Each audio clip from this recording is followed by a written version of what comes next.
All right. President Trump is a fire hydrant full of new ideas just blasting in the face of the American people. We've got the confirmation of RFK Jr., Kash Patel, Tulsi Gabbard, and more. To help me go through all that, I have Emerald Robinson. Emerald, thank you so much for joining me again. Well, thanks for having me back, Stephen. It's always good to see you. Oh, thank you. So much to go over. I want to go somewhat deep. I want to go somewhat deep on RFK Jr. We can talk about Kash Patel and Tulsi Gabbard. Just some background for my audience. Emerald has her own TV show. She's an independent journalist. She's also a former White House correspondent for Newsmax and OAN. Just an incredible journalist. I'll put links to her show and websites down below. What are your thoughts on the confirmation hearings of RFK Jr. over the past 36 hours? I don't think that RFK Jr. has done anything to hurt himself. I think overall he's been very good. Look, I have sat and listened to RFK Jr. in person. He is extremely knowledgeable about every issue that they throw at him. The question is, how well did he say it? He might not have been as articulate with the information as he is if you're just out in a space talking to him or listening to him. He rose a little bit. He took the bait a little bit with some of these antagonistic Democrat senators, but I don't think he's done anything that would hurt his confirmation. If RFK Jr. doesn't get confirmed, it will simply be because Big Pharma paid off enough people to make sure he doesn't. I think he also played it safe on a lot of the hot button topics that they would have used against him. He was asked about Operation Warp Speed. A lot of the people in Maha might not have liked his answer, but if you understand the dynamics that he's having to work within and the parameters he's having to kind of, RFK Jr. is not someone who's used to staying in bounds, but he's kind of had to with this. He navigated that pretty well. He said, look, when Donald Trump started Operation Warp Speed, it wasn't just about vaccines. It was ivermectin, it was hydroxychloroquine, it was all these other potential therapeutics, and that was true. That was Trump's focus, but he was sabotaged by his own government so that it became solely about vaccines. What I'm hearing is that they feel pretty confident about RFK Jr. getting confirmed, as they do Kash Patel. I actually thought Kash Patel might be a little bit harder because they want to protect the FBI from reform, but they feel pretty confident about Kash. It's Tulsi Gabbard that they think might be sacrificed by the Republicans. And if you've been watching her hearing, if you watched her hearing, she did actually do very well. What I saw of it, navigating the question. She clearly got some media training that helped her. My friend, Dr. Naomi Wolf, felt like that RFK Jr., of whom she was a surrogate during his presidential campaign, she felt like that he could have used a little more media training. But Tulsi Gabbard navigated it very well. But everything I'm hearing behind the scenes is that the Trump team is a little more nervous about her confirmation. Also, a little tidbit you have to understand too, that a lot of people might not know, is that where Democrats really prepare their people for these situations, and often Republicans do too, the Trump team really hasn't. They've kind of left these nominees out there to fend for themselves. Pete Hegseth got outside help in his confirmation process. His wife was instrumental, who is a current Fox producer. So this kind of translates well to the confirmation process, right? Because a lot of it's production and public relations campaign. But they're having to kind of navigate this by themselves, and it's a sink or swim sort of scenario. Help me. I want to come back to RFK Jr. because he's the one that I care about most. Then Kash Patel, then Tulsi Gabbard. Just because I was personally affected by COVID. I know family members were. I didn't like being forced to wear a mask. I didn't like being forced to take a vaccine and all of the other bull crap. But from what you're hearing, or in your estimation, why of all people is Tulsi Gabbard the one that they're so nervous about? Is it because she might spill their secrets? Is it because she might not run covert operations for the CIA? Is it people within the CIA that have blackmail on members of Congress? Because Tucker Carlson said Congress is afraid of one group only, and that's the intelligence agencies. Why Tulsi Gabbard? What are your thoughts? Exactly for all the reasons you laid out. How it was explained to me by a couple of intel and national security experts is that for Kash Patel to effectively do his job as FBI director in the way that he has said that he wants to do it, with reforming the agency and quote unquote, the term we use all the time, draining the swamp, it will rely on a DNI, a director of national intelligence, that will work with him, that will give over the classified information, the documents, the intel that he needs to know in order to clean up the FBI. We've had some really bad ODNIs, and the DNI really is the key to the intel community, right? They kind of lead the whole intel community. And Tulsi Gabbard, if she is true in what she says her beliefs are and her desire for transparency, she is a major threat to what has been the weaponized intelligence apparatus. And there might be even some senators and members of Congress who are afraid that she will release damning information on them. You have to remember, it's not just Tucker Carlson.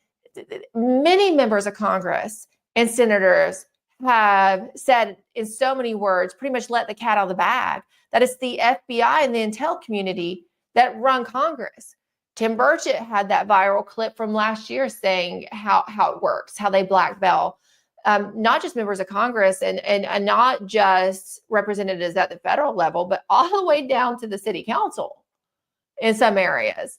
Senator Ted Cruz said in a hearing a couple years ago that essentially the FBI runs Congress. And that is all based on intelligence that they have. So putting Tulsi Gabbard, if what she says are her real intentions, and if that is true, putting her as the head, the director of the intel apparatus, is a huge threat to what has become the reigning power really in the United States. Okay. Do you think any of these senators are sitting up on the bench on their high place and they're like, man, we used to love Tulsi. We used to love RFK Jr. when they were on our team, but we treated them so terrible because our party sucks that they literally left. Now let's stick it to them. Let's gouge them for betraying the Democrat Party and abandoning us. You think there's any bad feelings like that behind their questioning? I don't know if it's like that. I mean, I'm not sure. Tulsi and Bobby Kennedy have been outliers for quite some time, right?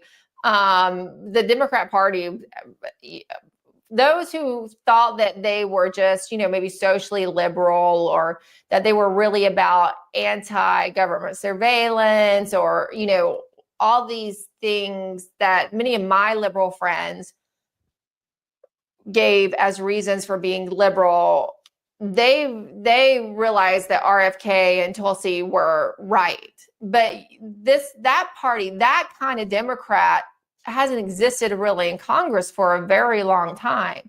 Or if they get in there, it's like the Republicans who become rhinos. If they do get into Congress, they're quickly, compromised so that they can't hold or voice those opinions. So I'm not sure if that's the motivation. I think that Tulsi Gabbard and RFK are a threat to them, and that if you're a more moderate Democrat, you look at them and say, yeah, I definitely identify more with what they believe. So I'm obviously not part of the Democrat Party either. But I think it really comes down more to their line of questioning and their motivation for the way and they really acted out, didn't they? I mean, they acted like crazy people, particularly during the RFK hearing. I think that comes down more to corporate interests, particularly Big Pharma. Okay. And speaking of that, let me roll this clip and let's react together. Of HHS, And I'm asking you to commit right now that you will not take a financial stake in every one of those lawsuits so that what you do as secretary will also benefit you financially down the line. I'll comply with all the ethical guidelines. That's not the question. You and I, you have said You're asking me, Senator, you're asking me not to sue vaccine pharmaceutical companies. Yeah, you are. That's exactly what you're doing. Look, no one should be fooled here. As Secretary of HHS, Robert Kennedy will have the power to undercut vaccines and vaccine manufacturing across our country. All right. I can't figure out why she is just screaming at this guy. And then she floats this false idea that as the head of HHS, that he gets to personally financially benefit millions of dollars for every lawsuit he brings. What are your thoughts on her losing her temper and losing control during her questioning? Well, I'll just say you didn't see them get that upset when they're confirming past secretaries of the Health and Human Services Department who did actually go on to make a lot of money, not because they were anti-vaccine, because they were so strongly pro-vaccine that they didn't allow any of the safety or didn't, demand any of the safety standards that Robert Kennedy Jr. will be demanding. So that's funny, right? That shows you exactly where their loyalties lie. It was hilarious. And it was really funny when they started out the hearing and asking him if he might, that he would commit that he wouldn't take money from Big Pharma. He's like, wait, you think they want to give money to me? That was great. It was like a great moment.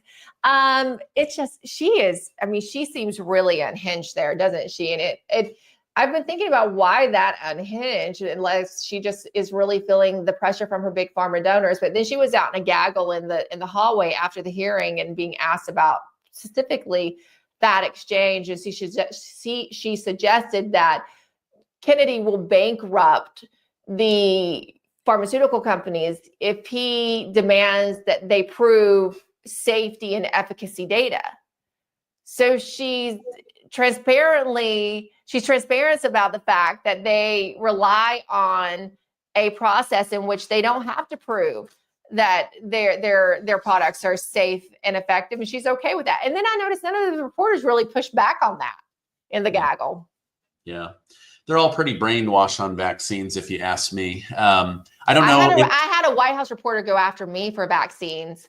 I think this might even been prior to 2020. This wasn't about the per se, just the COVID vaccines. It was about the childhood schedule. Because look, a lot of people know my story. When my first child was born in 2016 and they came to take him to give him a Hep B vaccine in the first 24 hours of his life, I was knocked out. My husband was the one sitting there, and he said, why would you be giving him a vaccine for a sexually transmitted disease when he's not even a day old? And he wouldn't let him do it. And then that started us down the path to really looking at vaccines. But there was one reporter, her name is Katie, I can't remember her last name there now because she's kind of unimportant, but she works at CBS as a producer and a reporter. She lost her mind on me. It was like she took it personal because I had questions about childhood vaccines and I chose not to vaccinate my children. And she literally lost her mind. And she would shake when she would see me on the White House complex. And she was supposedly a Christian. Some of these non-believe, people who are not Christian, it is almost like a religion to them. So I sort of said, well, this is their religion. It's the vaccines, right? And the pharmaceutical complex. But for her, I really didn't understand it. But she had a visceral reaction to me over vaccines. She was that in love with them. Yeah, it is a new religion. And RFK Jr. sued Dr. Fauci to prove that they had done safety and efficacy testing on the childhood vaccine schedule. And after a year of lawsuits, they admitted, we don't have anything. So you have all of these people that are trusting and believing that their child is receiving something that has undergone rigorous testing and continues to undergo rigorous testing, and it doesn't. That's why they have liability protection, because they don't have any of that. So during the pandemic, I was offered $30,000 from Pfizer to tell my community to get the COVID vaccine miracle shot. And all I had to do was 60 seconds of work. So $30,000 to sell my soul to Pfizer and to tell my people to go get this experimental shot, which we now know causes myocarditis, turbo cancer, all kinds of other issues are coming out. I think a lot of it's being suppressed. But if there was $30,000 offered to some schmuck working out of his basement in Utah, imagine these politicians. Let me just pull this up on the screen and see if I can zoom in here. This is Elizabeth Warren, the same woman yelling, and she is in the top 5 most compensated by Big Pharma. From health professionals, she receives $2.3 million in donations. From hospital and nursing homes, $1.6 million. Other health groups, $644,000. Pharmaceutical companies, $625,000. In total, she has brought in $5.2 million from Big Pharma and the medical industrial complex. Any chance that she is biased because of who gives her money?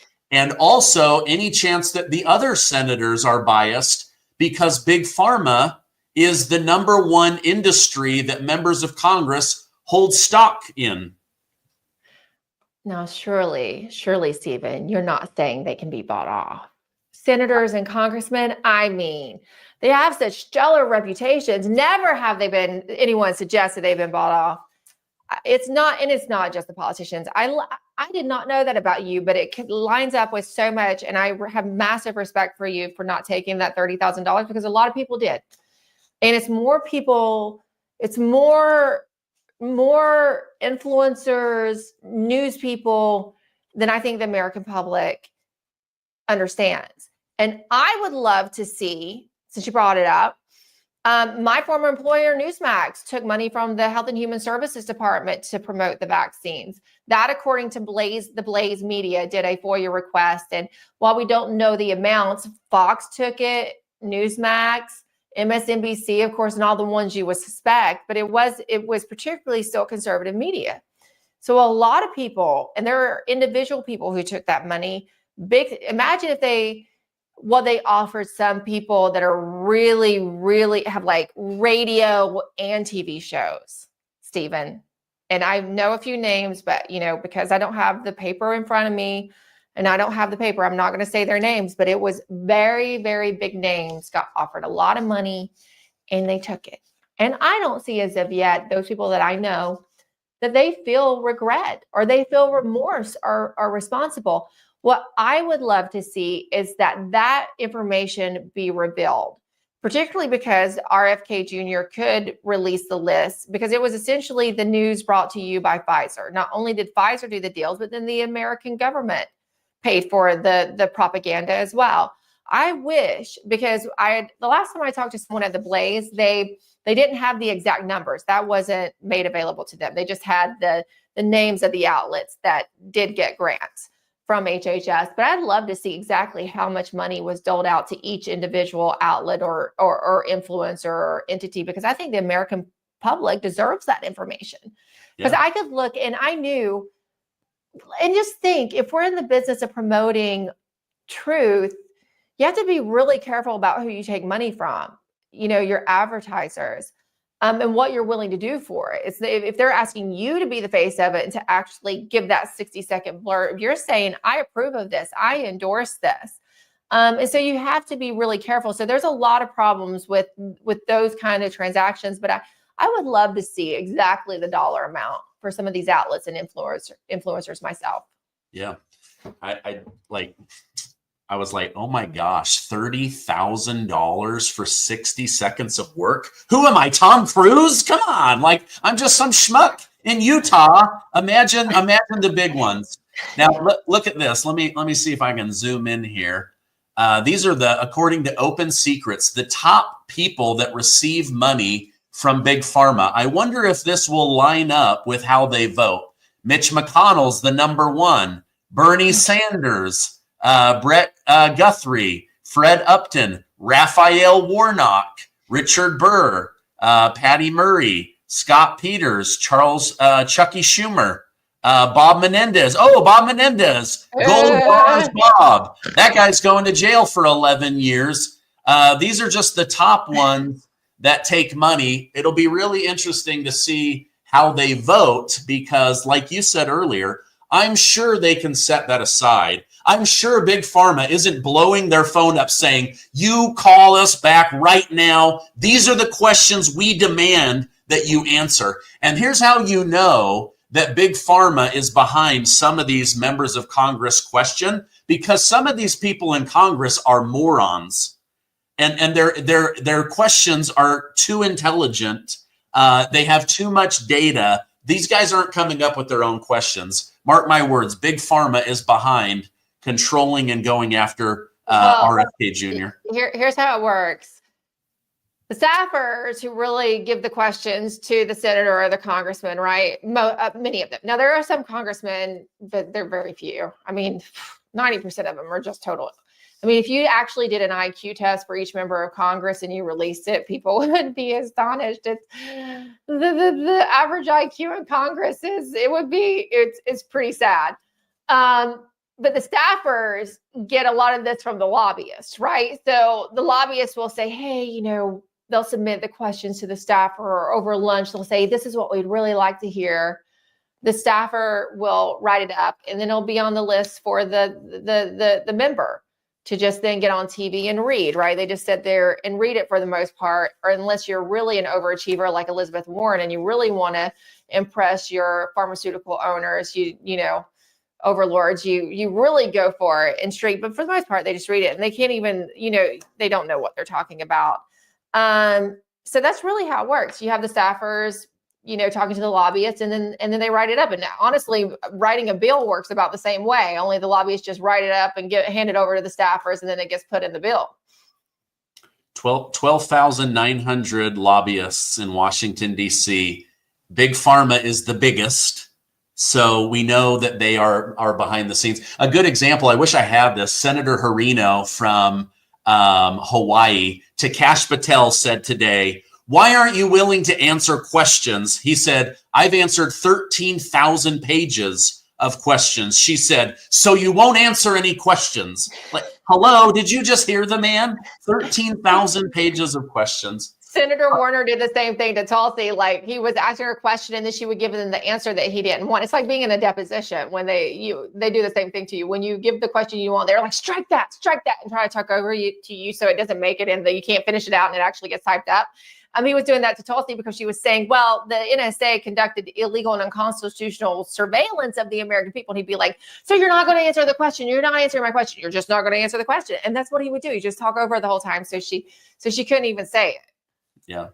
Well, and somebody said to Tulsi Gabbard, you've defended Edward Snowden, but according to this, he's a criminal that betrayed the American government. She's like, oh, you mean when he correctly pointed out that you guys have committed war crimes, that you've spied on the American people, that you've lied, that you guys have broken the law? None of that matters. He's a criminal. It's like, okay, criminals defending other criminals. I get it. So, all right, let me pull one more video clip, and then I want to react to it with you. This is Senator Chris Murphy, and then I'll let my audience know who this guy is. Very few people in the United States of America who are less qualified to lead the Department of Health and Human Services than Robert F. Kennedy Jr. Not just because he is overtly hostile to vaccines.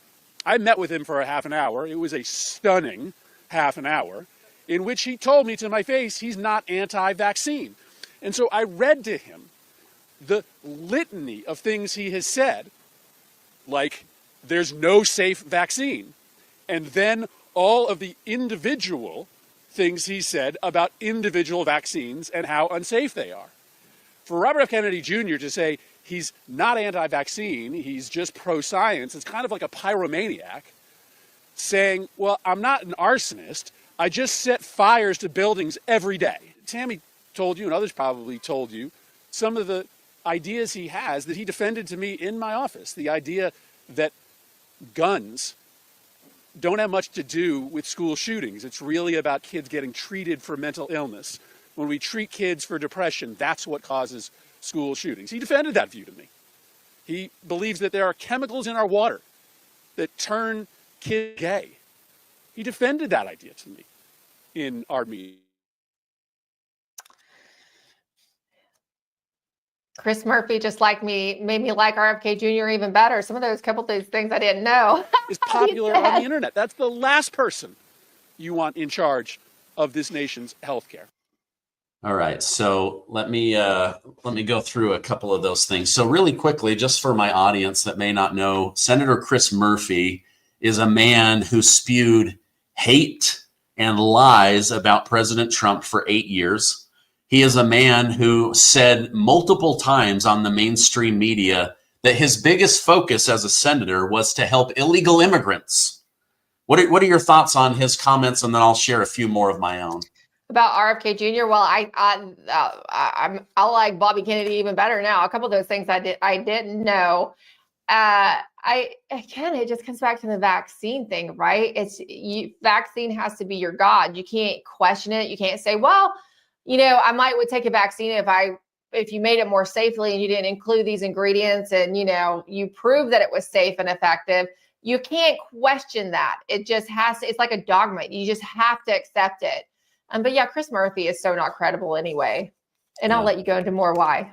Well, I'll share a few things. Maybe you said that there was a few things you didn't know, but that maybe you like him now more. So let me go through some of those for you and the audience. So he said, fewer people are less qualified than Robert F. Kennedy Jr. How about 300 million Americans are less qualified? Give me a break. This guy has been researching, studying, and suing Big Pharma and Big Agra and Big Chemical for decades.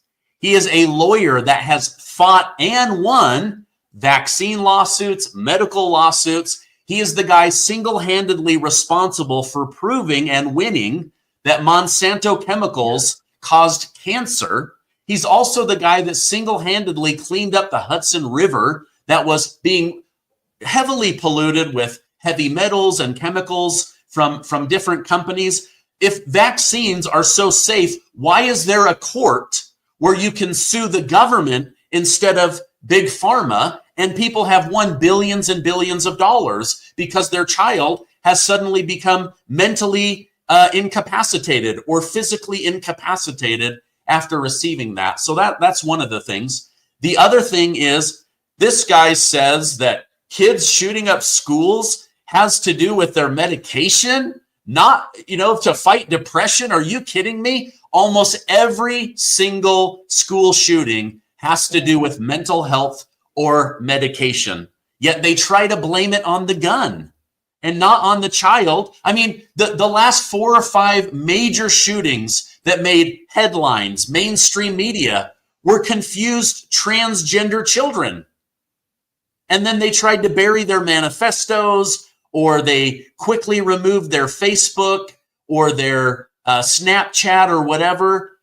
So that was another one that bothered me. Here's another one. He says chemicals in our water are making people gay. Well, guess what? There is a chemical called atrazine. You can Google this. It literally makes male frogs female frogs, and it is a pesticide in America that is sprayed all over our food. Is it making people gay? I don't know. But there is a chemical that, if it is ingested by frogs, literally changes their gender. They grow different genitalia. So that's atrazine. That's another one. So the other thing is that he said during his hearing is, our food is so poisoned and so covered in chemicals that Europe won't even take our food, which is damaging to the American economy and damaging to the American farmer. I mean, there's 10,000 chemicals that are considered poison in Europe that are perfectly legal here in the United States. Would you like to have those removed from your food? Well, I have 2 small children that I'm particularly concerned about it. As much as I care for myself, I care more for my children. And that's why, it takes a whole different level of low, I think, because many of those senators and members of Congress, the majority, right, are parents. Even the Democrats, they're parents too. And I can't understand why you would continue to subject your own posterity to this kind of poisoning. If nothing else, I can imagine to any amount of money that would be worth it to me, Stephen, to say that I want my children to be exposed to these toxins and these chemicals. That's what is kind of unfathomable, right? But I guess I'm just not that able to be bought off. But as a parent, I don't understand how you can be okay with it, let alone as a legislator that is responsible for the well-being of everyone in America. Most people, if you ask them, that's the question that should be asked, that to the questions that he could have turned around on them. Are you okay with having this in your food? Which, if you look at some of them, they look like they're ingesting some pretty bad stuff. So, yeah, I mean, I think most people are they're unaware. They're very trusting. I'm very trusting. I think, okay, if Kraft food or Mendelez cookies puts out something on the grocery store shelf, I assume that it's been checked and that I'm not being poisoned. But then you start digging in and you realize how much of this is bound together by seed oils, by dyes that are banned in Canada and Europe because they cause cancer. And yet these members of Congress, and I think RFK Jr. summed this up. He said, "Many of you used to love me, but now that I'm connected to Donald Trump, everything I do and say, you see as bad." Do you think a lot of this negativity towards him is just the fact that he's attached to Donald J. Trump? Well, of course, because every person nominated by Donald Trump, for the most part, has gotten similar treatment, right? That's just how it is. They're going to treat anyone who's Trump aligned badly. But I think, again, for RFK Jr., it's just particularly problematic for them because, look, he took a large portion, probably even larger than, we know, a large portion of their voters who no longer identify with the Democrat. And he points out he's such an example of what is wrong with the Democrat Party, because he did want to run on a Democrat ticket because, let's be honest, on a lot of the issues, Bobby Kennedy doesn't agree with us. We would not want to maybe put him in some other agency. We just particularly align on the health policy and big ag and big pharma. So he points out what is really rotten in the Democrat Party, and also, right, his family story and what he has said about the CIA and the intel community as it relates to his father and his uncle's death. So he's very problematic for the Democrats because he shines a light on their corruption as one of them. So it's not Donald Trump saying it, and people say, "Oh, that's Donald Trump." It's one of them saying that they're corrupt and bought off and that we have a problem. Yeah. Check this out. Let me bring this back to the stage. A new poll shows that only 31% of Americans see the Democrat Party as favorable. In today's poll, 31% of voters have a favorable opinion of the Democratic Party, while 57% have an unfavorable opinion. This is the highest percentage of voters having an unfavorable opinion of the Democrat Party since the Quinnipiac University poll began asking the question. So the Democrats, they've gone too far with lawfare, with the transgender stuff, with the socialist, communist, critical race theory, gender ideology confusion, cramming all of that down our throat. I mean, it's crazy to me how much favorability they've lost in 8 years. And look, that's Quinnipiac, right? Who I think their typical, can't remember exactly their point spread, but they lean heavy left. They overpoll Democrats. So that's pretty telling that they're actually releasing this now. When you're talking about pushing too hard, they have. Because before now, they really haven't had any repercussions for whatever they did. But after the pandemic, the lay of the land and the involvement of the average American changed, right? People started to pay attention because they were directly affected. They were locked down in their homes. Democrats were also not happy with their kids not getting to go to school. Democrats had teenagers who were suicidal. I had a couple of my friends whose teenage children were suicidal. And these were liberals, okay? their teenage children were suicidal because they weren't getting to go to school and they were isolated. And can you imagine the effect that would have on you? So people started to wake up. And it's not just the average American. Democrats pushed too hard, specifically Barack Obama, even in the deep state.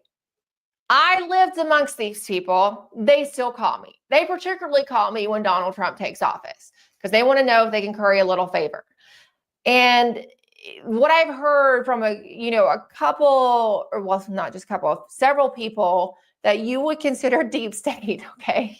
They can be defined as being part of the swamp, is that the Obama pushed too hard with his coalition. They tried to shove too much down people's throats, and especially with trying to install Kamala Harris. And with some of the stuff they did and pushed, it even turned the stomachs of those in the intelligence community and in the administrative state. They said they just went too far. So they even lost some of their own that I would even still label as communists. They lost some of their fellow communists. Yeah. Wow. Okay, let me go through a couple more questions with you. I appreciate you coming on. President Trump said that he will immediately pull all funding from any school system caught teaching critical race theory or confusing children with gender ideology. What are your thoughts on that? I think that's fantastic. Now, I'm probably on board with totally ending the Department of Education. My husband is a former educator. I come from a long line of educators. My in-laws are educators. I'm like the Lone Ranger that was not in my family, on both sides. And they all agree with you should probably end the Department of Education. But in lieu of that, right, you had to roll back on these DEI policies that have done nothing but hurt children, in that even without promoting the confusion it does. And we, as you noted, a lot of those, out of all the last few school shootings, I mean, it's been trans kids, right? And a large portion of those, as Robert Kennedy noted, are on SSRIs. And I think there needs to be a deep study into that. But besides that, it's just they've learned, the test scores have taken a nosedive. Kids, they're not even hardly literate in some public school systems, right? But they have all this DEI indoctrination. So I think that's a great start. I think there's a lot that you need to do if you're going to keep the Department of Education in regards to school. I have these conversations back and forth with my friends in town. I live in an area where there's a huge university system. Some of my friends are professors at the university. A lot of them just grew up in this area. So we sit and we have these intellectual salons. We get together and we talk about issues like this. And some of my fellow conservative friends here are actually for keeping the Department of Education, but they believe that we really need to promote better education for all students. So starting to try to, as they've done in Miami-Dade County and particularly in the state of Oklahoma under the leadership of Ryan Walters, start instituting trying to promote more of a classical education through the federal Department of Education and giving a better example to states, because instead of just leaving it up to the states or giving them more resources for that kind of education. Problem is that you have a few years to do it, and then when somebody else takes over, I don't know. I think there's arguments to be made on both sides, but I do think in this instance, if we've got the Department of Education and from the federal level and the federal funding level, this is exactly what you need to do. Okay. In the last couple of days, President Trump said he will wipe out the Mexican cartel. He will remove the illegal alien criminals from our country. He's authorized the construction of a 30-person jail in Guantanamo Bay, Cuba, and said he wants to send the worst of the worst criminals to be jailed in other countries. What are your thoughts on his aggressive push to get the criminals out of America? Well, I think that's great. We have to, for our national security's sake. I mean, look at how many, and we can't quantify how many, not just criminals, but actual paramilitary troops are from other countries are here. We have terrorist cells here. And when we're talking about Trinidad specifically, which is a major target for Tom Homan as he conducts these mass deportations. We just saw him in the city of Chicago that had a massive influx of these Venezuelan gang members, and they're trying to get a handle on that. I have spent some time in the last couple of weeks talking to people very familiar with Latin America, the gangs, the cartel. We talk a lot about the Mexican cartel, but we don't really talk a lot about, per se, the Venezuelan cartel, which is more sophisticated and has far more resources. They're much wealthier even than the Mexican cartel. Tren de Agua, as described to me, is actually more of a paramilitary type force for the Venezuelan cartel. So we absolutely, for the sake of national security, have to do this. The Gitmo thing I didn't see coming. And it was funny because one of my friends who does work in the national security sector said, let's just hope they don't join forces with the terrorists that are in prison there, as a little bit of a joke. But Donald Trump, look, I know you and I talked about on this show, I was concerned that he might not have learned some lessons from the first time around. It appears he has. And he is coming out of the gate extremely strong in doing what he can do from the executive branch. He really does understand, I think, his powers this time around, whereas before these White House counsel had told him, you can't do this and you can't do that. He's just doing it this time, and it's very exciting to see. He does need his people confirmed, and he needs more people, in key positions to help him. And it would be great if the Republican Congress would actually work with him this time around, and like the last time when they had a trifecta and Paul Ryan was Speaker of the House. But he is doing, I've been extremely impressed with the first 2 weeks and thankful for these moves. Yeah, you go in and look at the ICE reports of the thousands of people that they've rounded up. Some of these people are sick, been arrested 20, 30 times, just horrible things, the things they've done to women, the things they've done to children. Yeah. And then you have 149 Democrats voting against protecting women and children from these illegal immigrant criminals. It's just crazy to me. All right, final question. I appreciate you coming on so much. What are your thoughts on Republican members of Congress summoning mayors of Boston, Chicago, Denver, and New York City to testify under oath why they are actively blocking the removal of illegal immigrants and why they are putting illegal immigrants above the needs of American citizens? What are your thoughts on that? I think you should do that. I think that, yes. Yeah, thank you. Do that. I also think they need to summon some judges. This is not just on the immigration issue, but judges who have weaponized the bench, say in the J6 cases. I would love to see some of those DC court judges hauled in before Congress. I'd love to see them impeached. So this is a start, right? But I think Congress, Donald Trump is doing what he needs to do. Now we need Congress to also do their job. I applaud them in this, and I encourage them to do more. Interesting about the mayor of New York. He has been trying very, very hard to ingratiate himself to figures in Trump world. He showed up to Donald Trump's inauguration and tried to hobnob. It sounds like, though, he's in some serious trouble. Word on the street is Eric Adams is in major trouble. So he's, I'm sure he's trying to cozy up to some Republican members of Congress, but his time could be short. Yeah, I've had people in New York texting me the last 24 hours saying there's a sealed indictment. The deputy governor or mayor is getting ready to take over. Mayor Eric Adams has canceled all of his public stuff. So he's going down. I think he's trying to appeal to President Trump. He's going to try to say the South District of New York is giving me the runaround. Bob Menendez, Gold Bars Bob, New Jersey, he also just came out yesterday after being sentenced to 11 years and said the courts in New York are so corrupt. I now understand what Donald Trump was saying. So that was rich because he voted to impeach Donald Trump. And look, Bob Menendez and Trump are not the same. They're not the same. Bob Menendez has long gone off the hook for his corrupt actions, and there's more that he's going to get away with. I think some serious stuff that he's gotten away with. So 11 years and it's late coming, but it's funny to see him try to do the flip. You can see what he's doing. He's trying to curry favor with Trump and see if maybe he'll come and save the day for him. Yeah.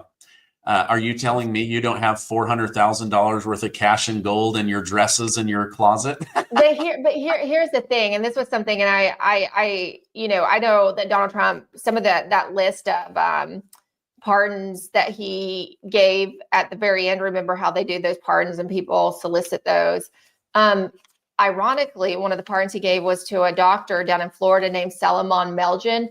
That was Bob Menendez's co-conspirator in a Medicaid and Medicare fraud case where so I think I know where that pardon came from. It wasn't really Donald Trump, but when I saw his name on the list, because I had covered Bob Menendez's corruption trial, what was it, 2018, pretty in depth, and I could not believe it when I saw Melgen's name on the list. Oh, geez. Well, so I see why Bob has hope. Yeah. Well, if anyone can give hope, it's Donald Trump. Emerald, thank you so much for coming on. If people want to follow you online, what's the best way to do that? The best place is really my Substack, where I put all my in-depth analysis commentary, plus my shows at emerald.tv. It's also easy to remember, emerald.tv. Of course, a lot of people like to follow me on X, where I'm probably a little bit snarkier than everywhere else. So that's at Emerald Robinson. And then you can also watch me every night, Monday through Friday, on Lindell TV at lindelltv.com, or download the app on any app store. My show, The Absolute Truth with Emerald Robinson, which is more of a, news type show than analysis and commentary. Okay, great. I'll put those direct links down below. Thank you again for coming on. I hope you have a great rest of your day. You too. Thanks so much, Steve.